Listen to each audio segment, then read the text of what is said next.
Kalbigangan pinabakdaw nagkaurusa sa paglutas sa land dispute.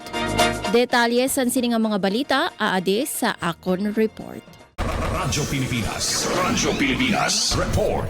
Nagkatitirok ang mga opisyal sa bungto san Kalbigangan pinabakdaw kaupod ang Senro Santa Rita para sa usa nga land dispute settlement meeting agud masolusyonan ang issue sa giutan sa duha nga bungto.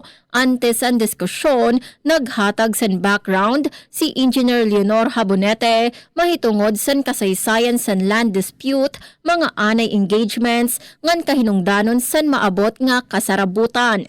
Ginpresentar naman ni Engineer Leia Reyna ang agenda nga naglakip san pagrepaso san giutan ngan land claims, pagpresentar san technical ngan legal nga basihan ngan paghatag higayon sa duha nga panig para magklaro san era mga posisyon. Nagpadayon ang open forum kundi ginistoryahan ang mga issue ngan ginusisa ang posible nga solusyon pinaagi san klaro ngan abyerto nga pag-istorya. Sugad nga sunod nga pitad, nagkasabot ang duha nga LGU nga maghimo san dugang nga ground survey sa pinabakdaw kaupod ang mga representante san Kalbiga.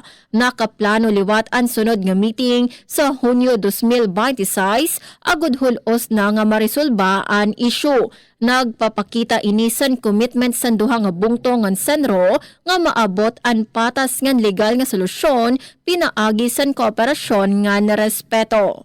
Para sa Bagong Pilipinas, Suzette Pretencio, Radyo Pilipinas, Radyo Publiko, Kalbayog.